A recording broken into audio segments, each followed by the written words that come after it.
Magnetic resonance imaging. इसमें क्या है, मैग्नेटिक इसमें है, ठीक है।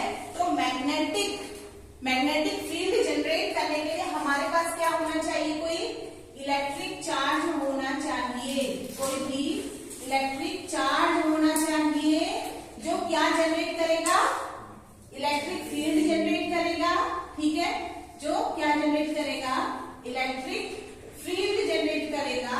और इलेक्ट्रिक फील्ड जनरेट होने से क्या आएगा, वहां पर मैग्नेटिक फील्ड जनरेट होगा, ठीक है। ये क्या है इसका प्रिंसिपल, कि मैग्नेटिक रेजोनेंस इमेजिंग के लिए आपके पास कोई चीज ऐसी होनी चाहिए जिसमें कि इलेक्ट्रिक चार्ज हो। इलेक्ट्रिक चार्ज होने से क्या होगा, इलेक्ट्रिक फील्ड जनरेट होगा। और इलेक्ट्रिक फील्ड जहां पर होता है वहां पर ऑलरेडी क्या आ जाता है, मैग्नेटिक फील्ड जनरेट हो जाता है, ठीक है। ये चीजें पता है, पहले से पता है कि इलेक्ट्रिक फील्ड जहां पर है वहां पर मैग्नेटिक फील्ड जनरेट होगा ही होगा। तो electric charge, magnetic resonance imaging हम किसकी कर रहे हैं, बॉडी की कर रहे हैं, ह्यूमन बॉडी की कर रहे हैं, ठीक है। इमेजिंग किसकी हो रही है इसके थ्रू, ह्यूमन बॉडी की हो रही है। तो ह्यूमन बॉडी में कोई ऐसा पार्टिकल होना चाहिए जिसमें क्या हो, इलेक्ट्रिक चार्ज हो। ह्यूमन बॉडी में कोई पार्टिकल ऐसा होना चाहिए जिसमें कि इलेक्ट्रिक चार्ज हो। तो इसके लिए हम क्या करेंगे, इसके लिए हम देखेंगे एटम को। इसके लिए क्या देखेंगे, एटम को। तो एटम का सेंटर जो है न्यूक्लियस, न्यूक्लियस में क्या है, प्रोटॉन्स जो कि पॉजिटिवली चार्ज है और न्यूट्रॉन्स है जिनमें कोई चार्ज नहीं होता है, ठीक है। न्यूक्लियस में है आपका प्रोटॉन्स और न्यूट्रॉन्स। अब प्रोटॉन्स की एक स्पेशल कैरेक्टरिस्टिक होती है कि प्रोटॉन्स अपने एक्सिस पर रिवॉल्व करता है, वॉबल करता है या फिर प्रिसीशन करता है।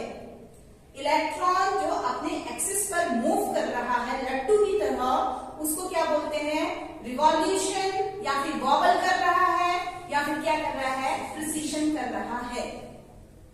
इसके गोल गोल घूमने से, किसके, प्रोटॉन के अपने एक्सिस पर रिवॉल्व करने से या वॉबल करने से क्या जनरेट हो रहा है, इलेक्ट्रिक चार्ज जनरेट होता है। क्या जनरेट होता है, इलेक्ट्रिक चार्ज जनरेट हो रहा है, जिस वजह से क्या बन रहा है, इलेक्ट्रिक फील्ड जनरेट कर रहा है, ठीक है। और हम क्या करते हैं, बॉडी को जब एक्सटर्नल मैग्नेटिक फील्ड में ले जाते हैं तो साथ ही साथ क्या जनरेट हो जाता है, मैग्नेटिक फील्ड भी जनरेट हो जाता है, सही है। तो हम बॉडी में क्या ले रहे हैं, प्रोटॉन्स को ले रहे हैं। किसे ले रहे हैं, प्रोटॉन्स को, ठीक है। इन प्रोटॉन्स में क्या है, स्पिन है। इन प्रोटॉन्स में क्या है, स्पिन है। स्पिन मतलब कि अपने एक्सिस पर लट्टू की तरह चारों ओर घूमना। जैसे कौन घूमता है, प्लैनेट्स घूमते हैं अपने एक्सिस पर, ठीक है। तो ऐसे ही प्रोटॉन्स भी मूव कर रहे हैं। इनके इस घूमने को, इनके इस स्पिन को क्या बोलते हैं हम, वॉबल भी बोलते हैं, वॉबल भी बोलते हैं या फिर प्रिसेशन भी बोलते हैं, ठीक है। वॉबलिंग भी कहते हैं, प्रिसेशन भी बोला जाता है। इतनी की चीजें समझ में आई, ठीक है। अब क्या हो रहा है, हम क्या करते हैं, प्रोटॉन्स, बॉडी में प्रोटॉन्स कहां पर है सबसे ज्यादा, वाटर में। बॉडी में वाटर कितना परसेंट है, 70 से 75 के बीच में इतना परसेंट वाटर बॉडी में है, ह्यूमन बॉडी में, ठीक है। उसमें से प्रोटॉन्स क्या है, हाइड्रोजन,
वॉबलिंग भी है, ठीक है, मूव भी कर रहा है, चार्ज आ गया है इनके अंदर।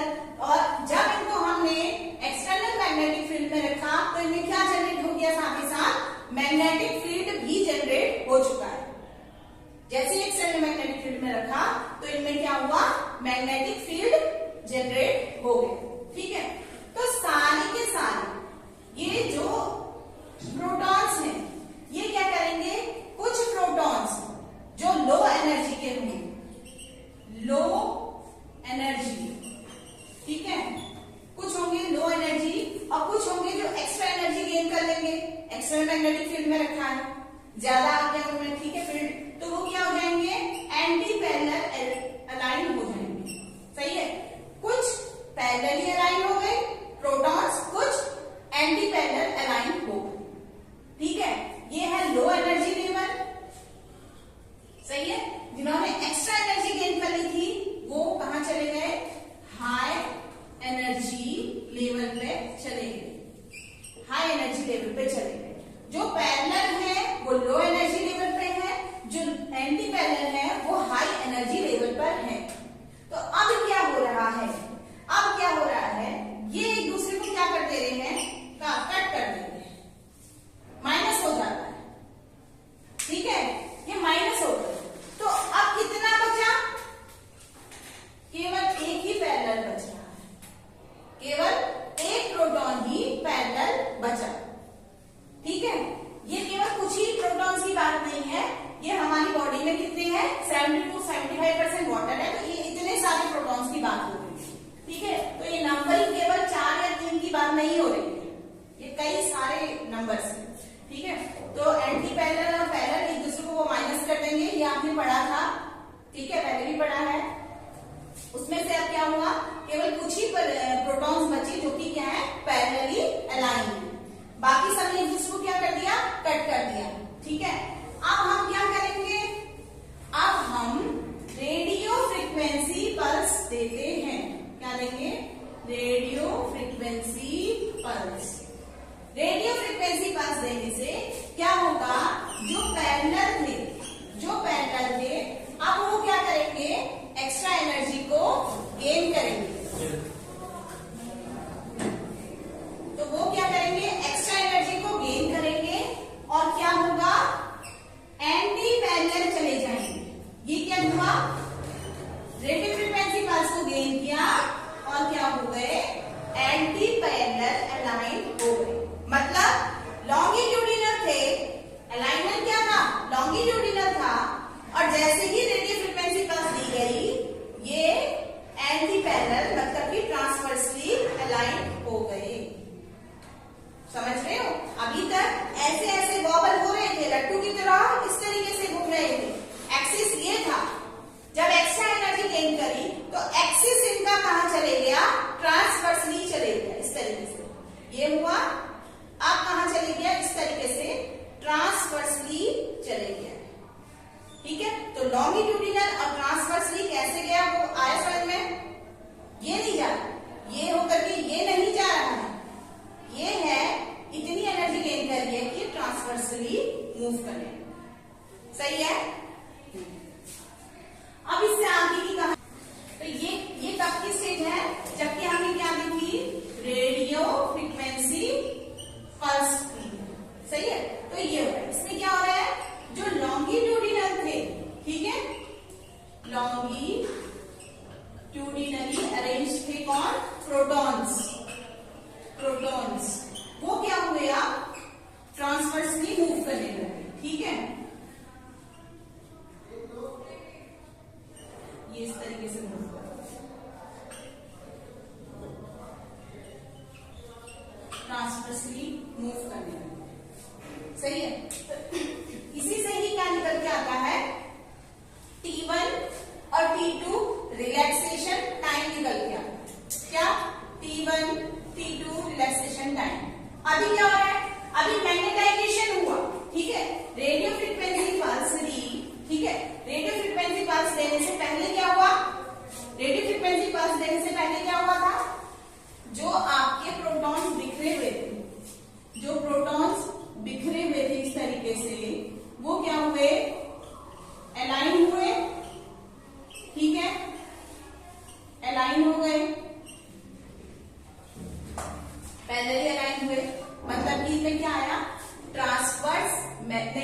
Longitudinal magnetization. क्या आया इनमें? Longitudinal magnetization. क्या आ गया इनमें? लॉन्गिट्यूडिनल मैग्नेटाइजेशन आ गया। ठीक है, ये सब ये कट कुट करके फिर इस तरीके से बना था। हो गए थे सारे के सारे। ठीक है, और जब हमने इनको क्या किया था, रेडियो फ्रीक्वेंसी RF पल्स दी थी, तो ये क्या हुए थे, एंटी पैरेलल चले गए थे।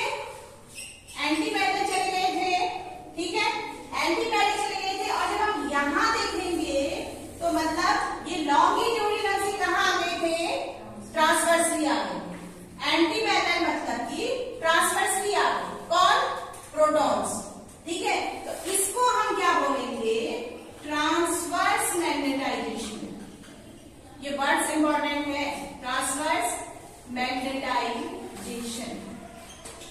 ठीक है, जब पैरेलल अलाइन है एक्सटर्नल मैग्नेटिक फील्ड के, ठीक है, तो उस समय क्या है? लॉन्गिट्यूडिनल मैग्नेटाइजेशन है। ये रेडियो फ्रीक्वेंसी पल्स देने से पहले की